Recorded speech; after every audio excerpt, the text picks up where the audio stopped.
Hola amigos y amigas, hoy día estoy con ustedes para compartir una inquietud que ha surgido habitualmente de parte de los estudiantes de psicología.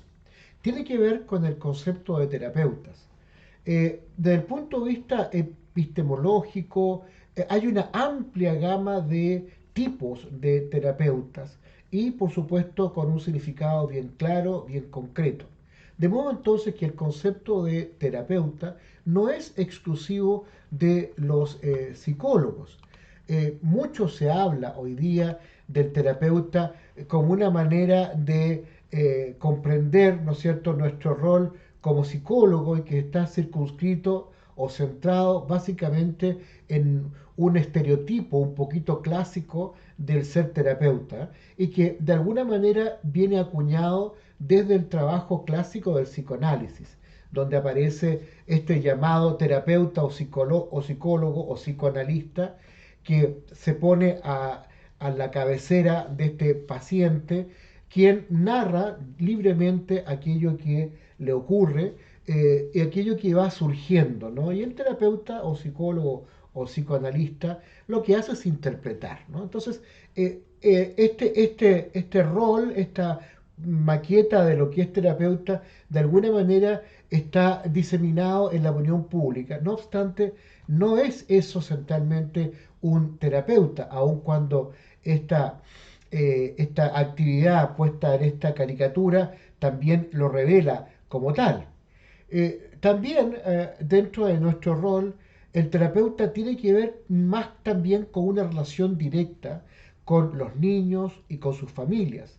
Tienen que recibir muchas veces la elocuencia de los niños y también se ponen a prueba las habilidades parentales de los padres para los cuales y ninguno de nosotros está suficientemente preparado, pero sí con una tremenda voluntad para mejorar, para poder rectificar si por ahí hay algún rumbo que está un poquito perdido, ¿no? Y también, hay que decirlo, el terapeuta es una persona que sostiene una relación personal, directa, cara a cara, donde el habla, donde el diálogo es el vehículo central que le permite al terapeuta conocer lo que padece, lo que le ocurre a esta persona. Ahora, ¿cuál es el rol que asume este llamado terapeuta? Depende de muchos factores, ¿ya? En tu ventana tenemos justamente una escuela de terapeutas que tiene como propósito central formar, perfeccionar y desarrollar competencias en estos psicólogos que aspiran a convertirse en terapeutas, de modo tal que puedan sostener un mejor vínculo, una mejor relación y obtener los mejores resultados en el trabajo terapéutico, que significa poder no solo conocer la situación que vive cada persona, sino ser capaz de canalizar o mostrar puertas o mostrar espacios distintos para que esta persona pueda resignificar, aun cuando es muy complejo plantearlo, ¿no? Ahora bien, eh, hay muchas teorías, ¿no es cierto?, que van engalanando nuestra formación como psicólogo y creo que el gran soporte que tiene el psicólogo siendo terapeuta precisamente son los distintos modelos teóricos. Y dentro de lo que hemos podido obtener en todo el siglo XX, hay un sinnúmero enorme de teorías que van fundamentando, van cimentando el trabajo del psicólogo. La primera de ellas es el psicoanálisis, y aquí lo vemos con Sigmund Freud, que desarrolla un modelo terapéutico realmente interesante, profundo, muy amparado en el momento histórico en el que le tocó vivir a Sigmund Freud. Eh, También se le reconoce a él el poder tener también, ofrecer una mirada comprensiva a las etapas evolutivas por las que el individuo tiene que atravesar, teniendo como motor central la búsqueda del placer, ¿ya? Por supuesto, todo esto, insisto, está basado o amparado en el momento sociocultural que le toca vivir a Sigmund Freud. Por otro lado, tenemos a su hija, Anna Freud, que dedica un importante momento de su vida en comprender profundamente la dinámica psicológica de los niños, siempre bajo este paraguas, este modelo psicoanalítico clásico. Por otro lado, también tenemos otros autores como Carl Jung, que siendo originalmente parte del círculo más cercano de Freud, se separa un poco de la metodología y el amodelamiento teórico de Freud para poder indagar otros espacios distintos para comprender desde allí al ser humano. También importante dentro del marco del psicoanálisis es conocer a Melanie Klein, ¿no? Quien también, junto con Anna Freud, desarrollan un extenso e interesante periodo de indagación, de observación, de hipótesis sobre la conducta de los niños. A Melanie Klein, desde mi punto de vista, se le debe el origen de lo que posteriormente se llamó teoría del apego. ¿Ya? Bueno, en psicoanálisis hay muchos más autores para sintetizar esta actividad que yo les quiero compartir. Solamente he puesto algunos. También desde el punto de vista de la psicología cognitiva, no hay que dejar de considerar a Jean Piaget, que propone y aporta un interesante modelo de psicología del desarrollo evolutivo cognitivo. No hay que olvidar que Piaget tuvo un periodo extenso de observación minuciosa, detallada, dedicada a sus hijos. Y con ellos pudo, gracias a ellos, pudo desarrollar un modelamiento teórico que se llama la teoría cognitiva de Piaget o desarrollo evolutivo cognitivo, a través del cual podemos comprender qué podemos esperar en un niño en relación a las distintas edades por las que va transitando, ¿no?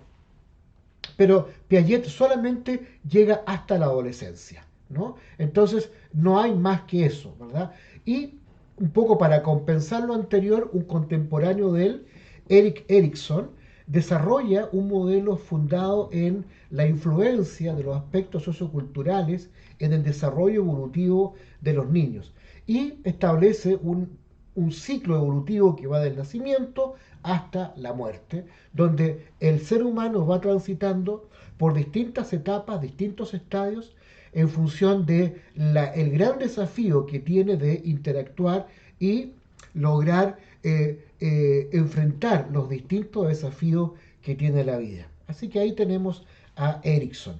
También aparece la psicología conductista, un poquito antes incluso, con Skinner, quien fundado en un modelo psicológico y fisiológico de Pavlov, que no está señalado acá, pero también es importante, define el entendimiento humano en razón a los estímulos. Y por eso que Skinner habla de estímulo, reforzamiento positivo, reforzamiento negativo, etc.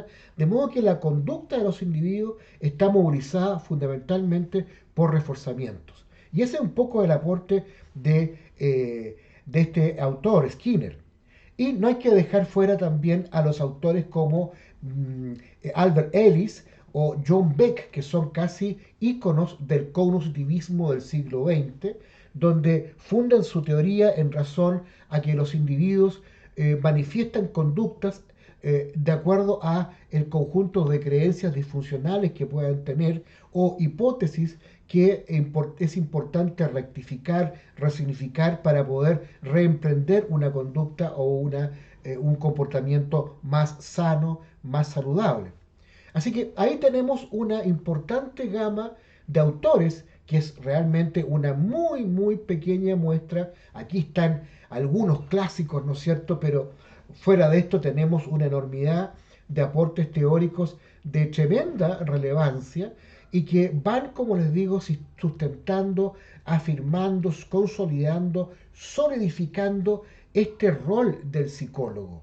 Por eso que se habla que el psicólogo tiene que leer mucho, porque tiene que empaparse de toda esta mirada, de todo este conjunto de información sistematizada, convertida en teoría, que prácticamente es como el sustento fundamental de nuestro trabajo, independientemente de las orientaciones que tenga el psicólogo. No hay que dejar de lado finalmente la teoría humanista. Y aquí tenemos un gran del humanismo, Abraham Maslow, que establece que los seres humanos transitan por una cadena de necesidades.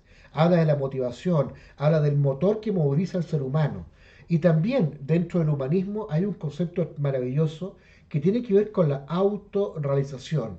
Es creer en la capacidad del ser humano para reemprender, para resignificar su historia. ¿Ya?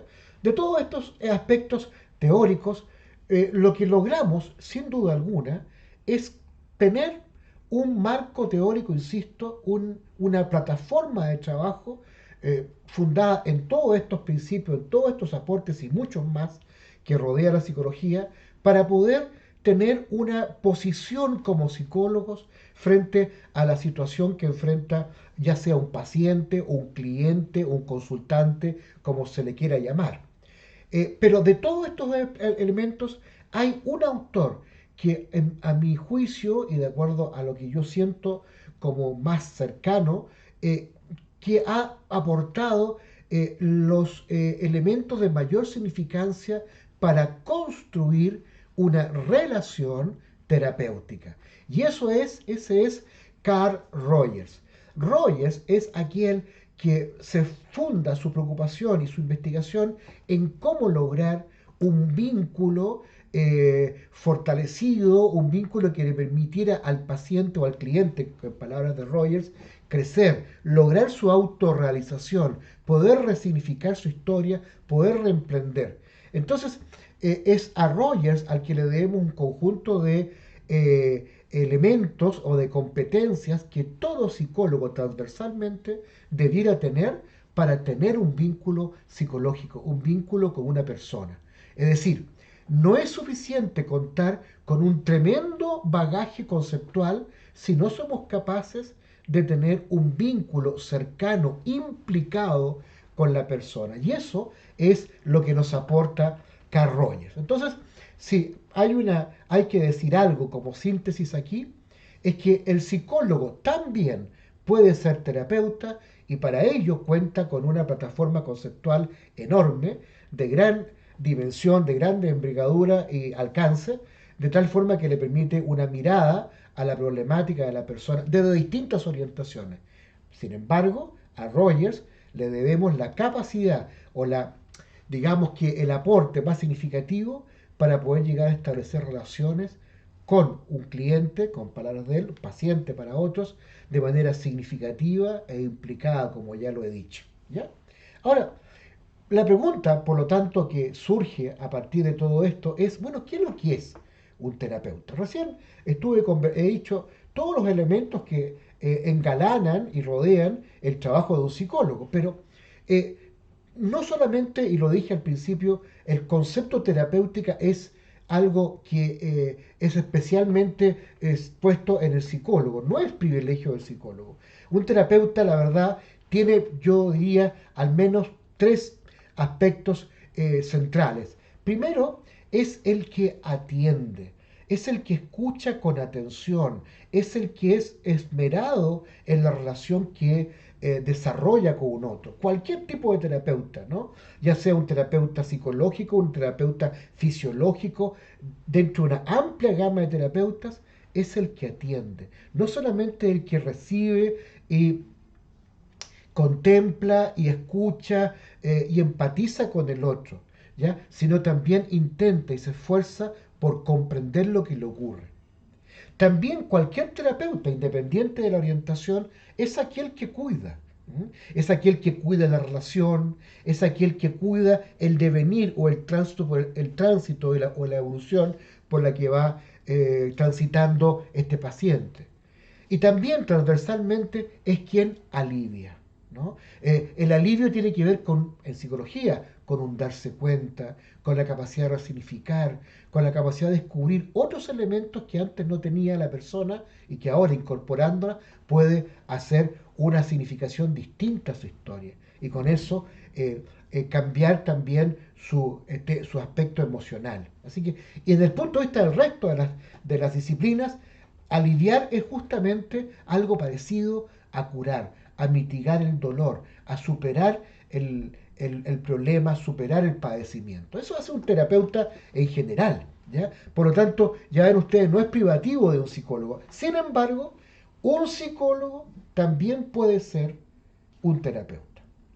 Es decir, hay psicólogos educacionales, psicólogos organizacionales, psicólogos jurídicos, psicólogos deportivos, psicólogos expertos en marketing, psicólogos expertos en difusión política, psicólogos sociales, ¿no? Y también hay psicólogos clínicos, dentro de lo cual correspondería entonces situarlos como terapeutas. Así que ustedes ven que el privilegio de ser terapeuta no responde centralmente al ser psicólogo, sino que a una variante, una especialización de este psicólogo que puede desarrollarse en distintos campos. Entonces, veamos un asunto importante. ¿Cómo se diferencia un psicólogo como terapeuta? Porque si hay distintos terapeutas, hay distintas incluso personas capaces de escuchar, está el coaching, está en la orientación familiar, está en un trabajador social que también puede contribuir, ¿no? Hay los filósofos, ¿verdad? O cualquier profesional entrenado puede ser terapeuta. Pero la pregunta es, bueno, ¿cómo nos diferenciamos nosotros como psicólogos en el rol de terapeutas? Ahora, lo que indudablemente salta a la vista es que el gran diferenciador es que los psicólogos se han formado dentro de un modelamiento teórico muy claro, ¿no?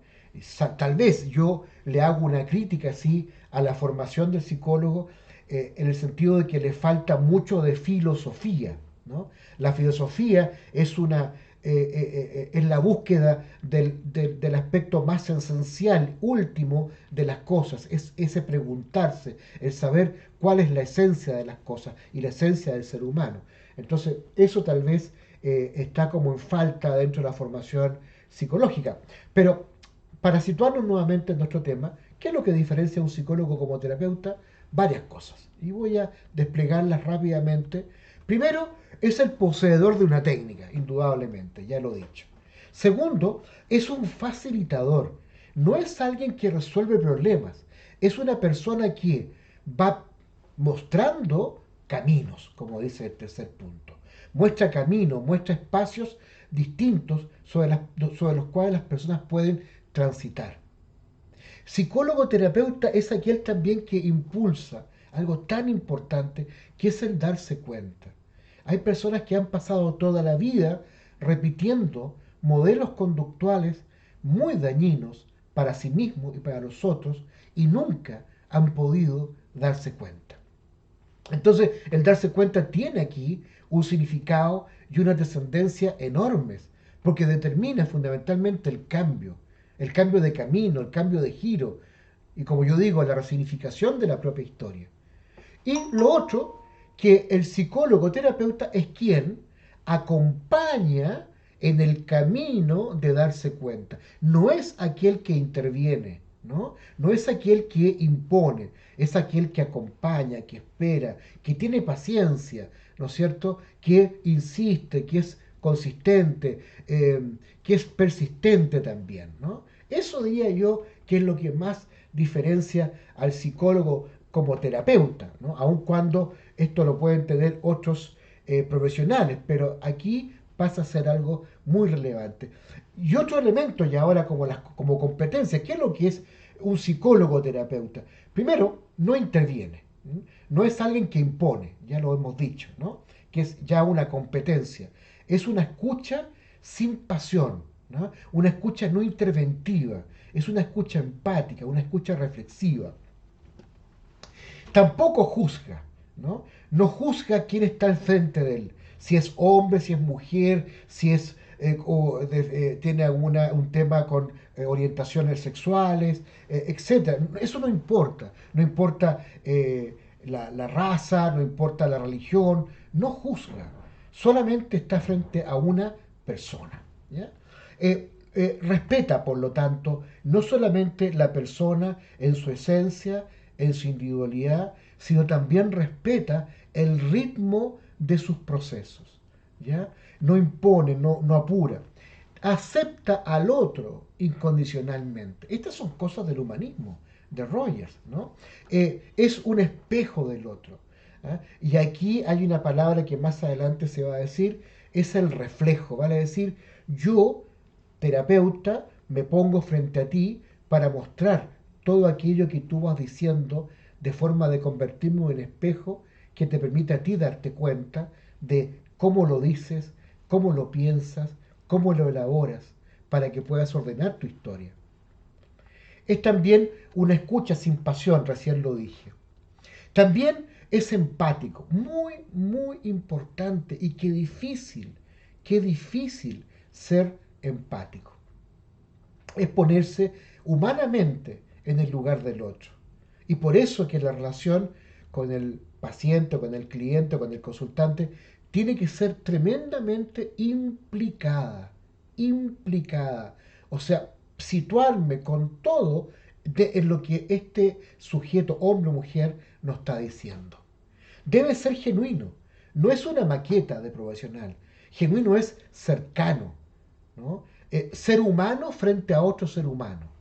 Debe ser congruente, debe decir lo que vive, practicar también lo que vive, no establecer una maqueta ideal de lo que es ser cuando él no lo es. Y de ahí la importancia de que los psicólogos también deben transitar por procesos de autoayuda, de procesos psicológicos para sí mismos, para poder depurar sus propias historias. Porque uno como terapeuta es un instrumento para un otro. Y como instrumento tenemos que ser muy cuidadosos con nuestra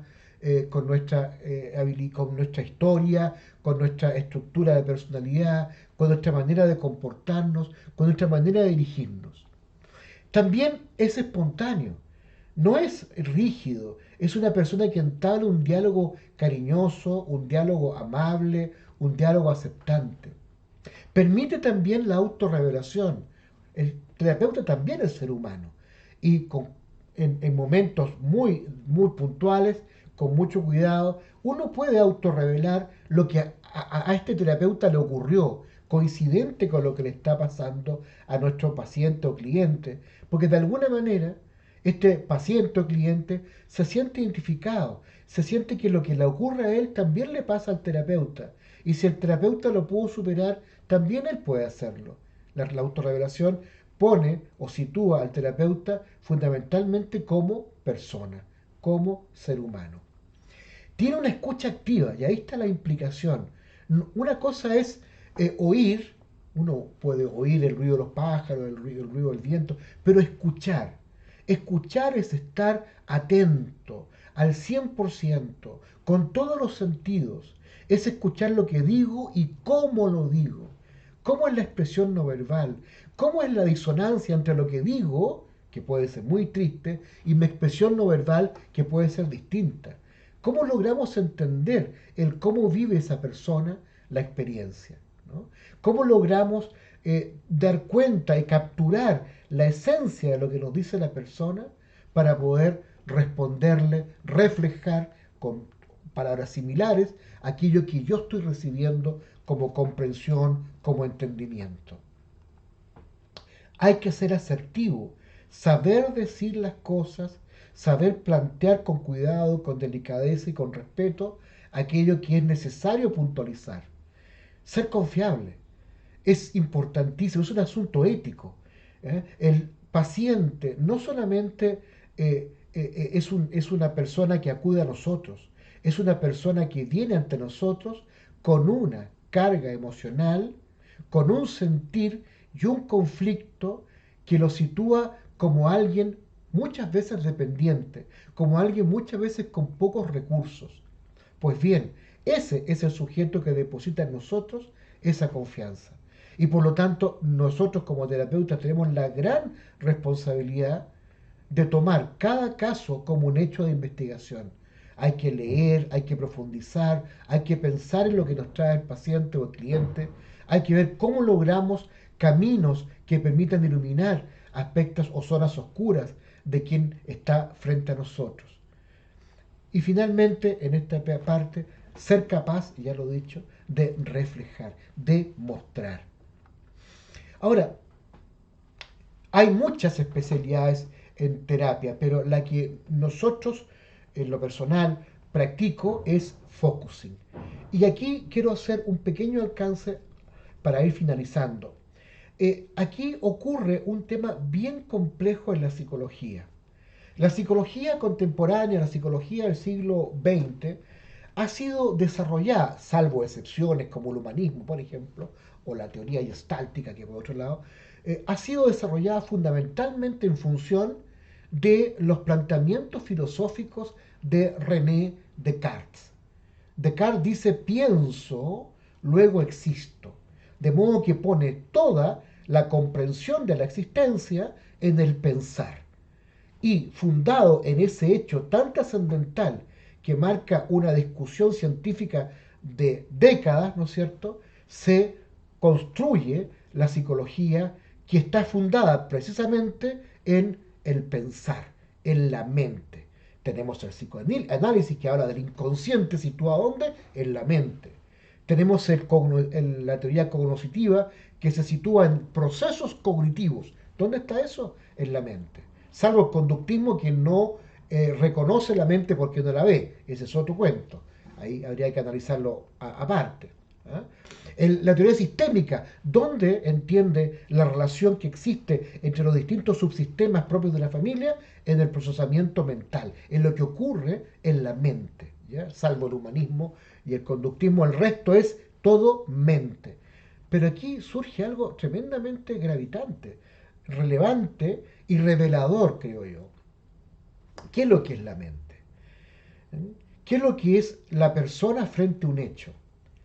Todo lo que nosotros interpretamos, todo lo que nosotros vivimos, es ni más ni menos que una representación mental de aquello que vivimos.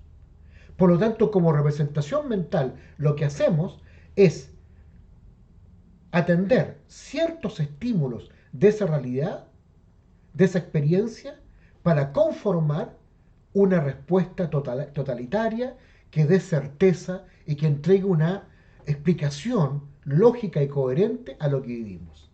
De modo tal que cuando un paciente o un cliente se acerca a nosotros y nos cuenta su historia, no podemos dar cuenta que el paciente nos esté mintiendo. No, él está diciendo una verdad y una convicción personal de aquello que vivió.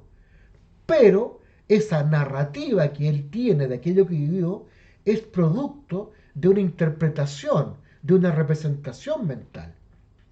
Ahora, ¿por qué es importante esto? Porque dentro de lo que es la percepción están nuestros cinco sentidos. Pero sucede que, desde el punto de vista biológico, nuestros sentidos son limitados. Oímos hasta cierto alcance respecto a los animales. Olfateamos hasta cierto alcance. Miramos hasta cierto alcance. O sea, es imposible que podamos entender el espectro completo de la experiencia si tenemos receptores limitados. Yo diría, y aquí me anticipo en una cifra un poquito aventurada, que con nuestros receptores el ser humano es capaz de capturar el 40% de la información que recibe. La pregunta es, ¿cómo logra enterar una conclusión a partir de un conjunto de elementos tan precarios, un 40%? Pues bien, el 60% lo obtiene de su experiencia. Entonces, como ven, lo que nosotros entendemos como realidad es, la verdad, como dice la palabra, tremendamente subjetiva. No podemos decir con esto que la persona no va a decir la verdad, en ningún caso, absolutamente no. Sin embargo, lo que cree haber vivido carece de muchos elementos que de tenerlos cambiaría muchos de los matices de esa historia. No digo en modo alguna que cambie la manera de ver el trauma o el conflicto o el núcleo de conflicto, no, pero sí puede tener otros elementos de juicio que le permitan, como es la palabra, resignificar esta historia, darle un sentido distinto y encontrar a partir de allí nuevas herramientas para poder afrontar esto que queda sedimentado en su vida. ¿Ya? Entonces ahí tenemos un problema. Por lo tanto, ¿qué sucede en la relación terapeuta-paciente o cliente? Que el cliente cuenta, por lo tanto, la representación mental de lo que vive y el terapeuta lo que hace es interpretar o representar mentalmente lo representado por el paciente. Entonces la gran pregunta que nos hacemos es, finalmente, ¿qué tratamos? Entonces ahí tenemos elementos importantes a considerar que ponen en cuestión todos estos modelos racionales. Y la psicología, por lo tanto, y los teóricos de la psicología, dándose cuenta de esto, han ido evolucionando a modelos primero post-racionalismo. Vittorio Guidano, ¿no es cierto? En la década de los 90 se da cuenta de esto, dice, mira, el cognitivismo llega hasta acá y no hay manera de reeditarlo, y se empieza a dar cuenta de muchos aspectos que mucho de eso tiene que ver con lo que yo le planteo, ¿no es cierto? Y empieza a desarrollar un modelo post-racionalista, ¿no? Y hoy día, habiendo fallecido Vittorio Guidano, sigue sus postulados de manera muy radical, por lo demás, Gian Piero Arciero, que ha sido el que ha continuado el modelo post-racionalista y esta vez fundándose profundamente dentro de los planteamientos de Heidegger, ¿no? Donde lo central es el llamado Dasein, el ser ahí. Y el ser ahí significa volcarse a la experiencia sin que medie o que tenga un mediador la mente, sino que la experiencia en situ, la experiencia en un todo completo, de tal forma que eso determina una, una visión, una vivencia distinta a aquello que es procesado. También dentro de los modelos, diría yo, por-racionalistas, también está el humanismo, que más o menos transita en esa dinámica, un poquito también, en gran medida, Gestalt, y tenemos aquello que yo practico, que es el modelo Focusing, que fue inaugurado creado, desarrollado por Eugen Gendlin, quien fue discípulo de Rogers. Pero Gendlin se da cuenta que lo que hace Rogers no es suficiente necesariamente, en cuanto a que Rogers tiene como columna vertebral el reflejo, la atención empática, etc. Sino que para Eugene Gendlin lo central es las huellas que la historia de cada uno van dejando en el cuerpo. Pero ojo, no son las huellas que dice Wilhelm Reich u otros seguidores de él en cuanto a que el cuerpo determina el padecer. No, tiene que ver con aquello que el cuerpo ha incorporado significativamente en tanto experiencia comportamental y experiencia emocional.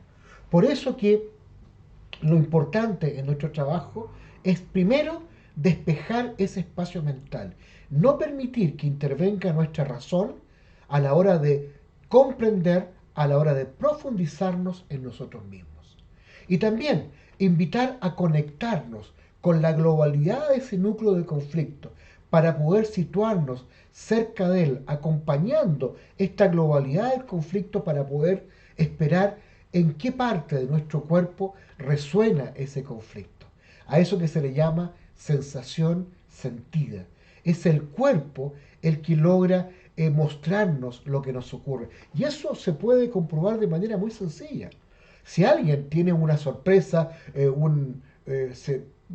le pasa algo, un accidente, o es testigo de algo llamativo, fuerte, ¿dónde le va a pasar primero que cualquier cosa esa experiencia? En el cuerpo, no en la mente. Es el cuerpo. Lo que pasa que estamos tan acostumbrados a que esta parte de arriba gobierne nuestra historia que nos logramos cultivar la sabiduría de entender qué nos dice el cuerpo. Y por supuesto, esta llamada sensación sentida, ¿no es cierto?, que es este referente, aquello que nos pasa en el cuerpo, debe ser traducida en una palabra, en una imagen, en un símbolo, a través del cual podamos sumergirnos en esta experiencia implícita que tiene la persona. Esta palabra símbolo le llamamos asidero, como quien toma algo, ¿no es cierto?, los aspectos más centrales y fundamentales de esta sensación sentida. ¿Ya? Eso, yo creo que me gustaría compartir más temas con ustedes, pero en beneficio del tiempo quiero llegar hasta acá, dejándolos invitados en el desarrollo y la formación como terapeutas. El gran mensaje que yo quiero entregar es que en nosotros se deposita mucha confianza, mucha fe pública, y es el terapeuta el llamado a perfeccionarse, a desarrollar, a profundizar, a cada vez ser mejores, más cercanos y más efectivos a la hora de convertirnos en un canal o un instrumento para que el otro salga adelante. Muchas gracias y nos veremos en otra oportunidad.